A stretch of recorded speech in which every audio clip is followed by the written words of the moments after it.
Hello class. Okay, so this is going to be the last installment for our quick and dirty for stoichiometry. Today we're going to be talking about percent yield. Now all the percent yield is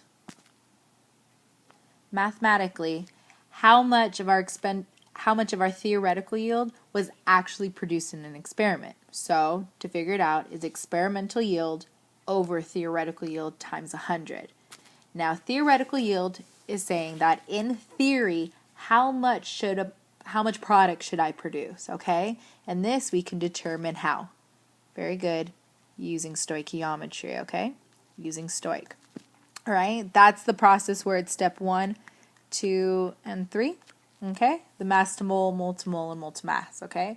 That's how you figure this out. Now, experimental yield, that will always be given to you.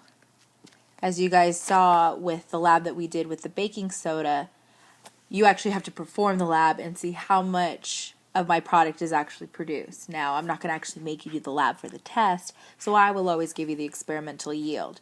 Your job, however, would probably be to determine the theoretical, and by determining theoretical, you can figure out how much percent yield of your product is. Okay? Now, it's very important that usually what I will do is I will say percent yield of some compound. In our lab, it was Na2CO3. That means that your theoretical yield needs to be of Na2CO3. He's going to be your want, okay? And the experimental, of course, I will give you, all right? So let's do a problem. The problem I have today is, here we go. So I have, got ahead of me. So I got aluminum hydroxide that reacts with 3 moles of hydrochloric acid to yield aluminum chloride and 3 moles of water, okay? So the first question that I would ask you is to determine the theoretical yield of aluminum chloride. So this is what I want to know. Aluminum chloride produced with 15.6 grams of aluminum hydroxide. Now remember, I said that in order to find the theoretical yield, we're going to use stoichiometry. Okay? So how are we going to do this? Well, first, just like any stoichiometry problem, I need to figure out, well, what is given and what is it that I want to find. So the given is going to be the 15.6 grams of aluminum hydroxide. So 15.6 grams. Now, which one is aluminum hydroxide? You know that it involves aluminum, so that crosses out these two. Hydroxide, like hydrogen and oxygen, so that means that we're dealing with this guy right here. So aluminum hydroxide. Okay?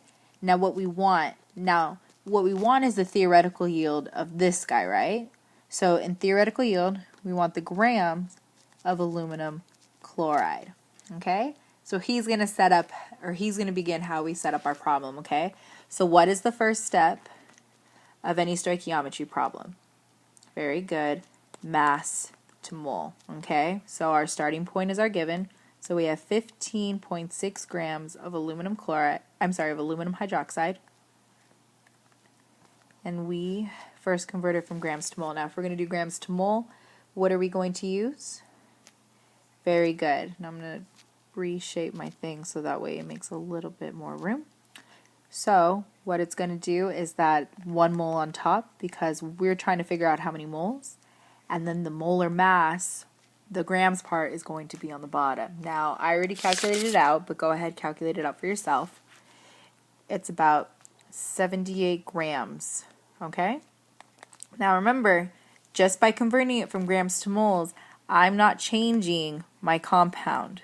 So it's still moles of aluminum hydroxide, okay? That hasn't changed. What changed was the units, okay? So instead of talking about grams, we're now talking about moles.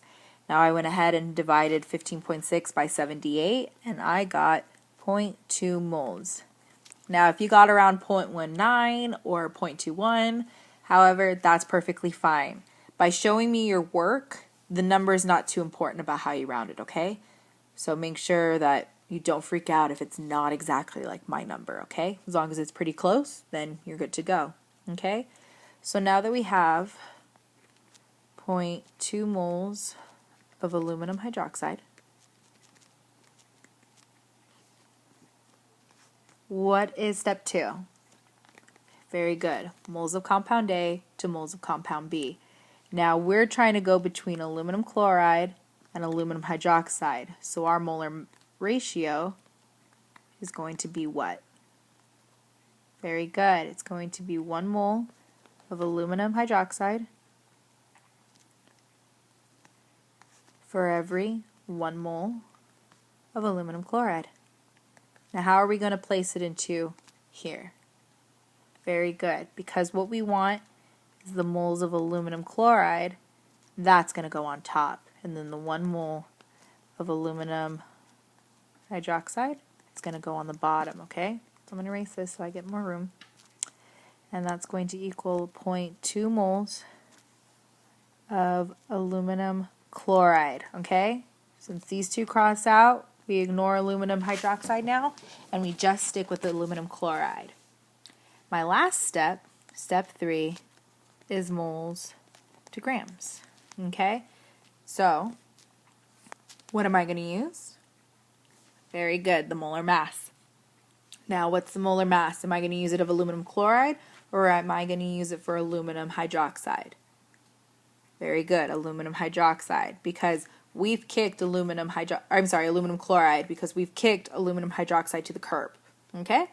So in this case, the molar mass of aluminum chloride is going to be 133.4 grams per how many mole?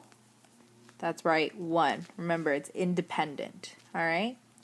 So if I multiply this across, my answer is going to come out to 26.68 grams of aluminum chloride, okay? Now this answer is my theoretical yield. This means that in theory, this is how much product I should produce. I should be producing 26.68 grams of aluminum chloride if I have 15.6 grams of aluminum hydroxide, okay? This is what happens in theory. This is, say, in a perfect world. However, our world isn't always perfect, okay? So, in an experiment, separate experiment that I did, I determined that, well, the same given, 15.6 grams, same given, however, did I produce 26.68 grams? No. How much did I produce? Yes, 23.2 grams of aluminum chloride. So what I want to know is, what is my percent yield of aluminum chloride that I made for this experiment? Can you guys remember what the equation is for percent yield? All right, it's experiment over theoretical. Very good. So which one is my experiment? That's right, 23.2 grams. And what is my theoretical? Well, we figured out in the back that it was 26.68 grams. Multiply that by 100, and what do we get? Yes, we get 86.96%, okay? This is my percent yield. This is saying that based on the experiment that I conducted that obtained 23.2 grams of aluminum chloride, I had a 86.96% yield of product, okay, of aluminum chloride, okay?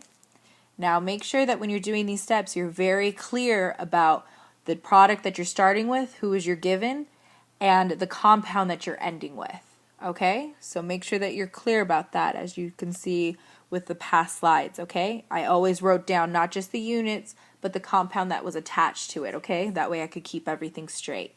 So hopefully you guys will do well on your test on Thursday. I have every faith that you guys will do amazing, okay? All right, see you tomorrow.